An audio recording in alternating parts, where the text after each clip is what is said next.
As more and more begin to know, the status quo has got to go. They're bound to say yes to a man named Dr. No, a man who makes the establishment panic. Grassroots are growing way too wild, too organic.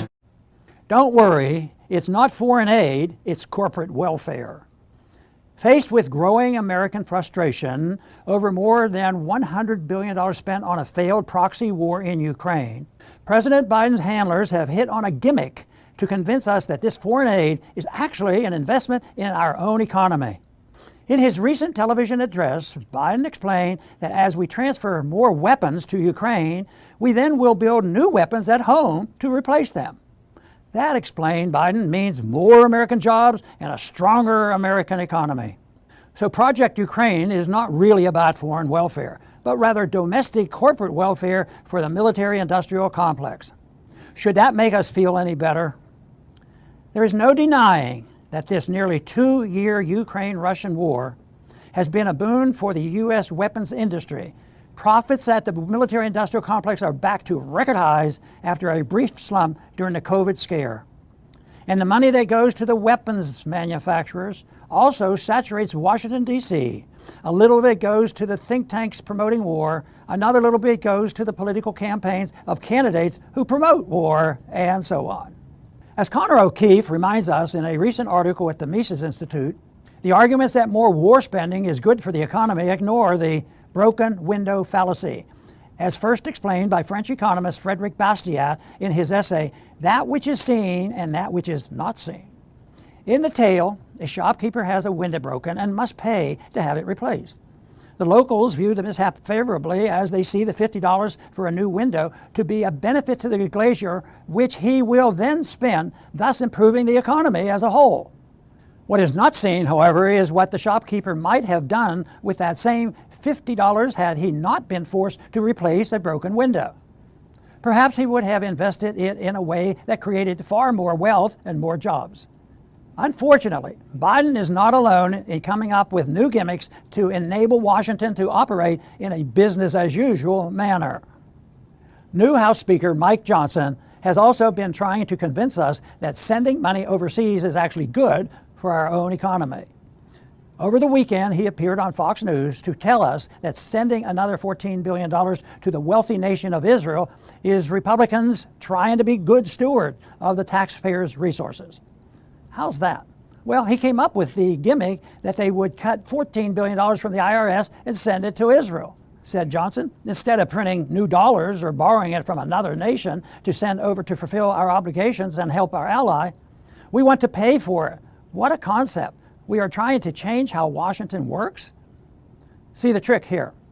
They are not paying for it by sending the money overseas, and they are not changing how Washington works by doing the exact same thing they always do, stealing from the poor at home to send to the rich in foreign countries.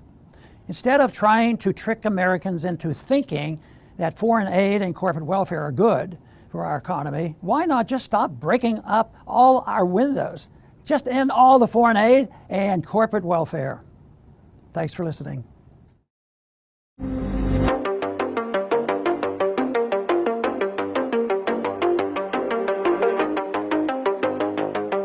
So Gaza's health ministry said Monday that after 31 days of relentless Israeli airstrikes, the death toll in the besieged enclave has surpassed 10,000. And that total includes over 4,000 children. And the UN actually said on Monday that about 2,260 people in Gaza have been reported missing, and they're presumed to be stuck under the rubble, either alive or dead. And that number includes 1,270 children. So over 1,000 children under the rubble, potentially under the rubble. I mean, it's a really horrific thing to think about. The Israeli newspaper Yediot Aharonot cited an Israeli security source who actually put the death toll much higher. So this is interesting. And again, this is an Israeli official speaking anonymously to this newspaper, but I thought this was significant enough to include. This official said that he believes the Israeli military has actually killed 20,000 Palestinians in Gaza. So far, I haven't seen that number backed up by another source, but I thought it was worth mentioning. So the U.S. has nothing to show for its calls for a temporary pause in Israel's onslaught on Gaza, as the Israeli military says that it's cut off North Gaza from the south and a new phase of heavy ground fighting is expected. So Secretary of State Antony Blinken was rebuffed when he visited Israel on Friday and called for a humanitarian pause. President Biden spoke with Netanyahu on Monday, and the White House said that he discussed the idea of a tactical pause, but there's no sign that Netanyahu agreed or is even thinking about doing something like that. So White House National Security Council spokesman John Kirby said that the U.S. was at the beginning of the conversation with Israel related to this idea of a pause. He said, quote, "So you can expect that we're going to continue to advocate for a temporary, localized pauses in the fighting," end quote. So temporary, localized pauses. So that might just mean, stopping airstrikes in a certain area at a certain time to get more aid in that area or to get people out. But again, they're not using the C word, which is ceasefire. So if you're watching here, you could see the map from South Front of the situation on the battlefield in Gaza, and Israel has separated North Gaza, which includes Gaza City, from the rest of the enclave, and they're saying that they're going to go into Gaza City. Now, that is going to be, there's probably very heavy fighting already happening on the ground. It's not really clear. There's not too many reports about what's actually happening on the ground, but if Israeli ground troops really push into Gaza City, I mean, they're going to face very stiff resistance from Hamas and Islamic Jihad and the other militant groups. It's going to be a serious fight, and it looks like they are moving in that direction, but still, it doesn't seem like quite yet they're going to be entering the city, but they're saying they're still, really hitting the city with airstrikes. Some reports I saw from Monday said that people were describing the airstrikes that day as some of the heaviest yet. So that's what I guess they're still trying to do, is soften it up with the airstrikes, even though the rubble can create, more hiding spots and things. And you have Hamas, they have those deep tunnels. So it's just going to be a very tough fight for the Israelis once they actually go in there. U.S. military announced on Sunday that a U.S. nuclear-powered submarine was in the Middle East in the latest provocation aimed at warning regional actors against attacking Israel or U.S. forces. So U.S. Central Command said that an Ohio-class submarine entered the region without offering any details. A U.S. Navy spokesperson later told Business Insider that the submarine was a guided missile submarine, which can carry 154 Tomahawk missiles. So it's got a lot of firepower, but it is not a ballistic missile submarine, and those are the ones that are armed with nuclear warheads. But still provocative nonetheless, and this submarine just represents another one of these deployments. And the thing about the submarines is that they're designed to be stealthy. The whole idea of them is that they patrol waters all over the world, but nobody knows where they are, and they have very long-range missiles, especially the ballistic missile submarines. So they can hit targets from thousands of miles away. The only reason to announce where they are is if you want to say, hey, look it up. If you want to send a threat, if you want to, send a threatening message. So that's what the U.S. is doing here. Just like Biden recently docked a nuclear-armed submarine in South Korea. And that was the first time the U.S. has done that since the 1980s. And the only purpose of that was to say, hey, look, North Korea. Hey, look, China. We have nukes here. Just an insane provocation, for no other reason. So this article is from Kyle Anzalone at the Libertarian Institute. So Zelensky explained that he is opposed to holding elections in 2024. The Ukrainian leader claimed that his government would be unable to hold elections due to the ongoing war. So Zelensky was elected to a 5-year term in 2019, and Ukraine is due to hold its next presidential election next year. Ukraine has been under martial law since Russia invaded in February 2022, and according to Ukraine's constitution, Ukrainian law prohibits elections during martial law.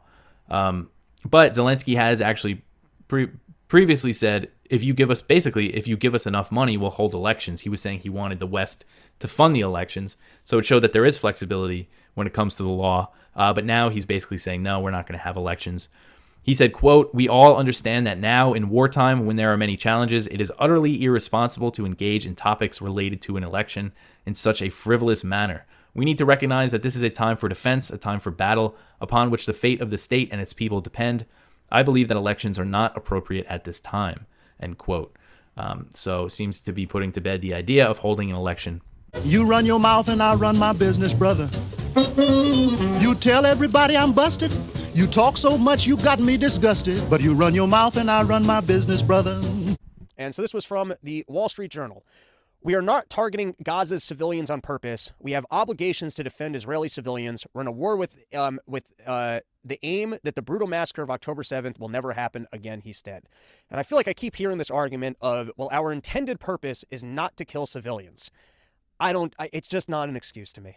Does that work to you guys? It's like, if the end result, you know exactly what it is, even if you want to claim it's not our intention for that to happen, if you know that that's exactly what's going to happen, well, then you're responsible for the outcome.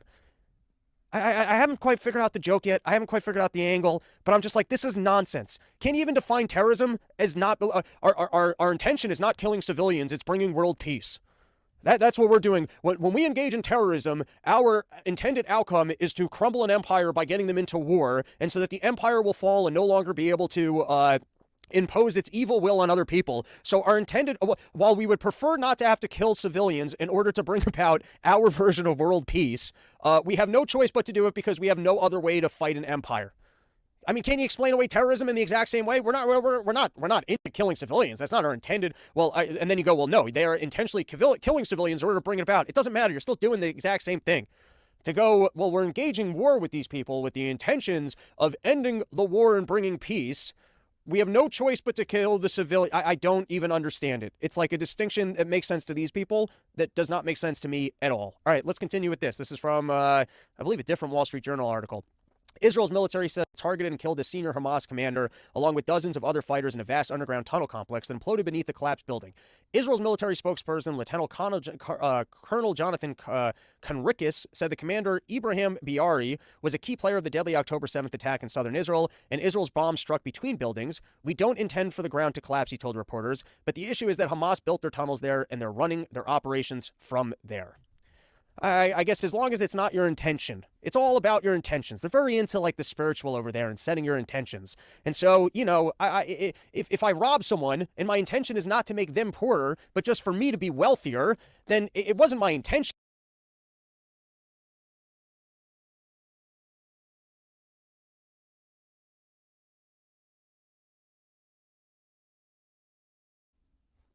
The Jews, they're muting my microphone.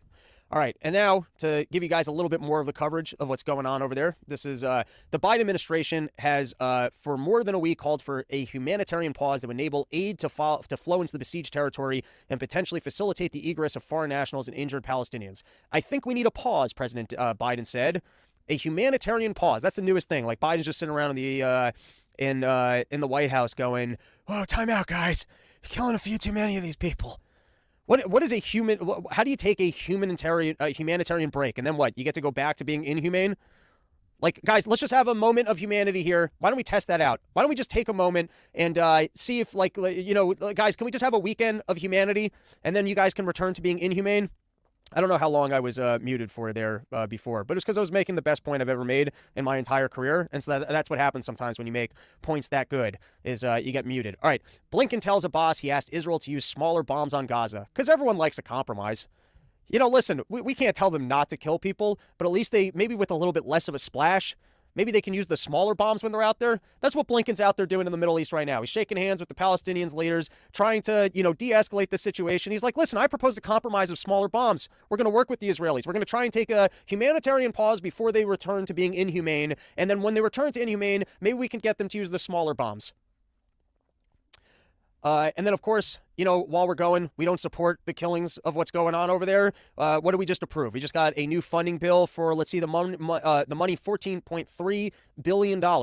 And that was money that could have been used to try and temper Putin's aggressions. Because, you know, now that this Israel thing's going on and we got to pour all of our money into the Middle East, we all now have to just live a world where Putin's going to be taking over all of Europe.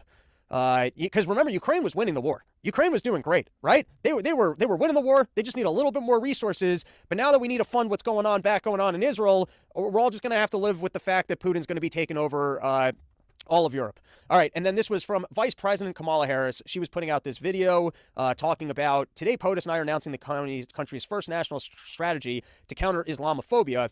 And why not just prevent our military partner from blowing up their buildings in Gaza? I mean, if we're concerned about that, why not make that the correction? All right, we got another brand new sponsor to the show. Look at this.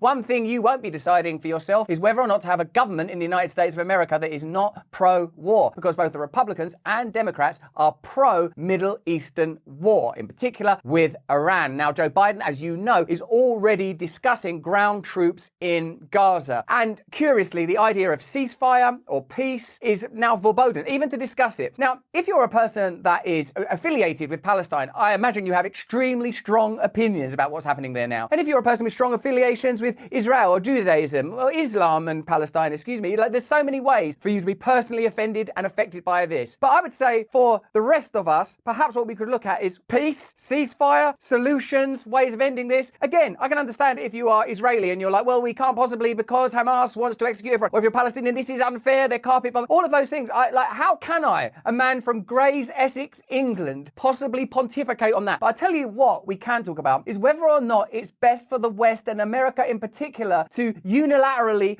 fund the perpetuation of wars between Russia and Ukraine, potential wars with China, war with Iran. Surely there must be a conversation about what is best for humanity as a whole, for the individual people across various regions. How come these arguments continue to collide and contradict? Why is it that it's impossible to say, wow, man, we should be evolving beyond this whole war state that we appear to be globalizing right now? Why difficult to engage these kind of subjects? So easy to go for the emotional response. I'm on this side, I'm on that side, I'll post these kind of things. But I feel like we might need to look for a third way. This is Daniel Ardepetris, who's a fellow at Defence Priorities. As bad as the war between Israel and Hamas is, it could get even worse if the fighting expanded. Some US politicians and pundits are perfectly fine with the prospect and even recommended that the Biden administration take the fight directly to Iran, Hamas's main external backer. Senator Lindsey Graham, an arch Iran hawk, has used several television appearances to press for war against Iran. On October the 15th, the senator stated the US should knock Iran out of the oil business if Hezbollah, its proxy in southern Lebanon, entered the conflict. Pundits are wholly unaccountable and have the luxury of not worrying about the consequences of their recommendations. Policymakers, in contrast, have weighty responsibility on their shoulders and need to closely weigh the costs and benefits of every plausible scenario. And I suppose here it becomes relevant and important to note that it's our firm belief that those policymakers do not represent you. They represent another set of interests and have to create rhetorical veils to prevent us going, hey, you don't represent us. You're just going to do stuff that's convenient for your backers. That's why you invest in weapons companies on the precipice of war. That's why you accept donations. That's why you turn up at these dinners. That's why lobbying and donations aren't all banned. So because we're not thinking in those terms for some strange reason, we allow policies to be made that are at odds with the interests of most of us. Unlike the rocket arsenals of Hamas and Palestinian Islamic Jihad, Hezbollah's missile capacity includes at least some with precision-guided technology. Casualties in Israel would be immense. Taking the fight to Iran is the last thing US should do. It was a terrible idea when it was proposed in the past, and it's a terrible idea now. And it seems like it's the sort of idea that would only be pursued by people who don't care about Palestinian lives, Israeli lives, Iranian lives, American lives, British, French, Syrian, Yemeni lives, perhaps even life itself,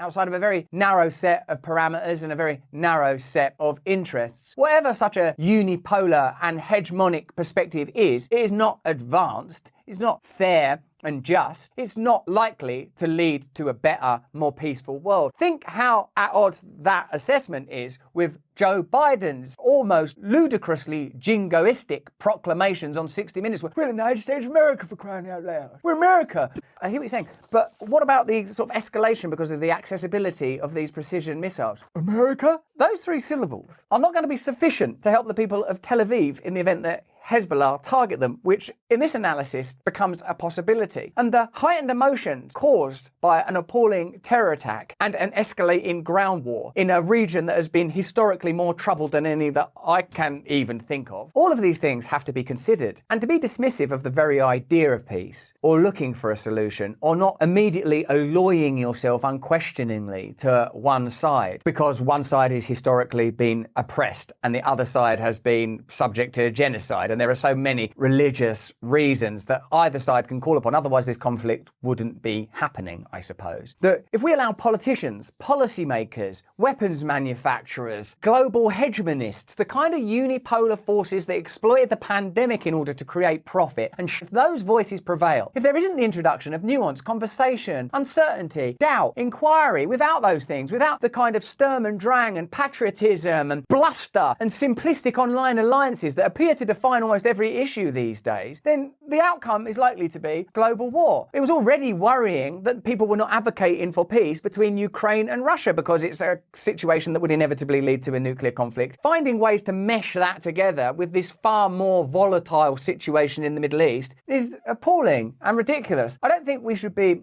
afraid to advocate for peace. And if there are no political parties, if the Democrat Party want war because their interests are the military-industrial complex interests, if the Republican Party want war because their interests are the military-industrial complex's interests, or energy companies, or whatever kind of alliances they have, you know as well as I do, whatever it is they're saying and whatever it is they're doing, it isn't because we love the people of this region or we love the people of that religion. They don't care about that. You might really care about it. They don't. It's clear from their actions, from the events of the last few years, and the direction of flow of revenue, and what kind of people find themselves unpersoned or bell-marshed into eternal, trialless purgatory. I'm speaking, of course, of Julian Assange.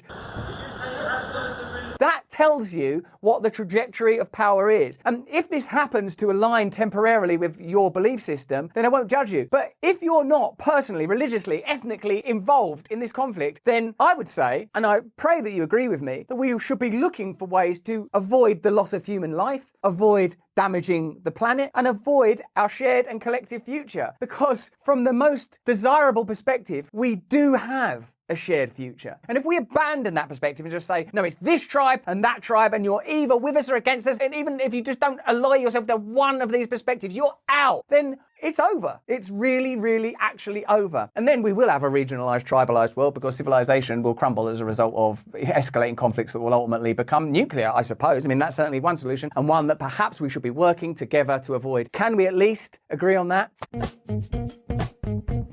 Peter Schiff Show. This time, the report is weak from top to bottom. I mean, it's not just superficially strong, it's superficially weak, and then it's weak, even weaker when you get beneath the surface. So first of all, they were expecting 180,000 jobs created, which wasn't that many jobs considering some of the reports that we've gotten from previous numbers. So they were looking for 180,000, and we got 150,000. So it was a miss. But beneath the surface of that miss was an even bigger miss. First of all, in the private sector, only 99,000 jobs were created. These are private sector jobs. And that means that 51,000, or 34% of all the jobs that were created during the month were government jobs. The government hired 34% of the people who got jobs. Now, that is not strength. That is weakness. First of all, I've mentioned this in the past, but when the private sector creates a job, that doesn't cost you and I any money. I mean, it will if we buy the product or the service that that company is selling, because the wages of the workers are going to be embedded in those prices. But, we're still getting something for our money. We're buying something and, we're paying the cost. And of course, if you don't buy those goods or services, then you don't bear the cost of those workers.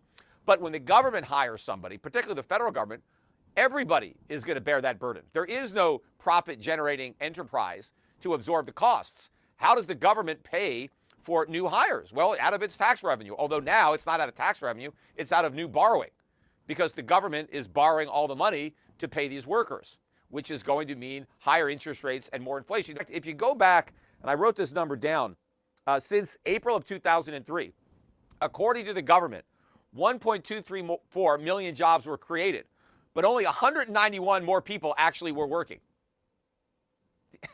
How is that possible? Right? How could you create 1.2 million jobs but only get 191 more workers?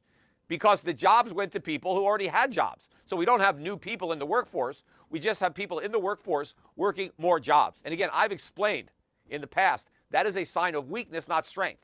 The fact that people can no longer pay the bills with one job, the fact that you now need 2 or 3 jobs to cover the expenses that you used to cover with one job, that's not a strong labor market. That is a very weak labor market, because labor, the return on labor is collapsing. Workers can't earn enough money to pay the rent, to pay all their other bills. Let's go and talk about the Fed, because the Fed left interest rates unchanged as was expected, right? I mean, the Fed never wants to confound expectations. They never want to surprise the market. So if the markets expect no rate hike, well, they deliver no rate hike. And that's what happened.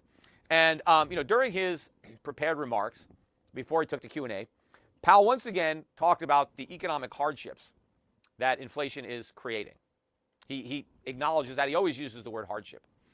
But what he doesn't understand, or at least he pretends he doesn't understand it, or he doesn't, and what the media doesn't seem to get, is since inflation is caused by the government and caused by the Federal Reserve, it's the government and the Fed that are creating that hardship. It's not like it's just happening out of left field, that, oh, this inflation came along and, oh my God, look at all the hardship. No. The government created this hardship because the government decided to tax everybody with inflation. Now, had they used another form of taxation, had the Biden administration, not the Trump administration for that matter, had they raised taxes enough to pay for all these government programs, that would have created hardship too.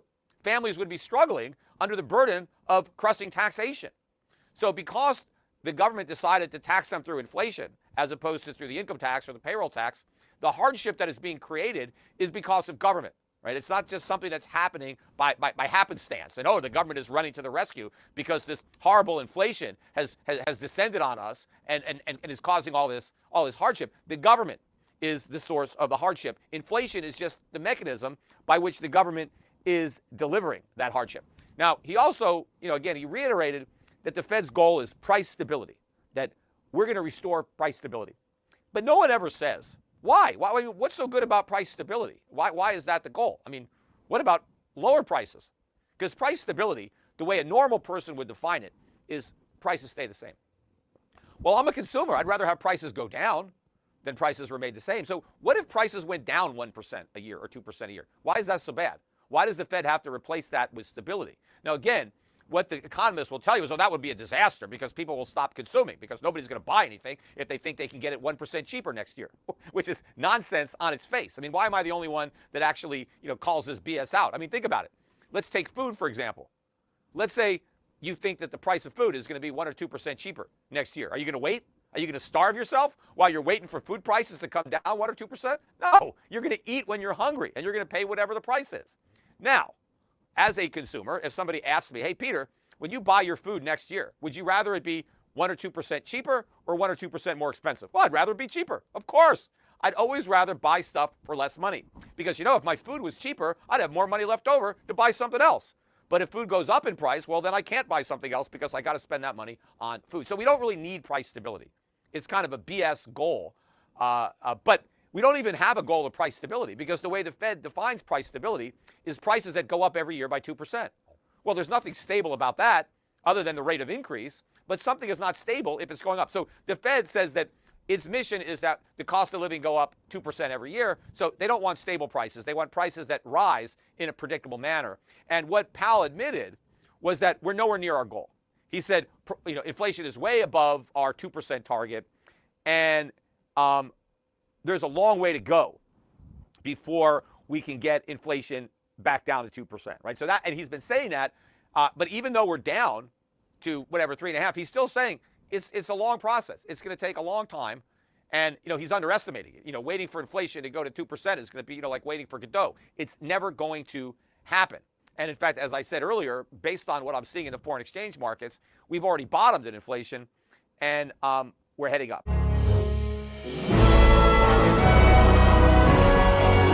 Continuing on the Blinken Smackdown tour was his trip to Israel, because he goes over there, he meets with Netanyahu, he says, we talked about it yesterday, listen, Bibi, I need you to take a humanitarian pause on this bombing. You're killing way too many civilians. It's looking bad for us. Can you just kind of wait for a few minutes?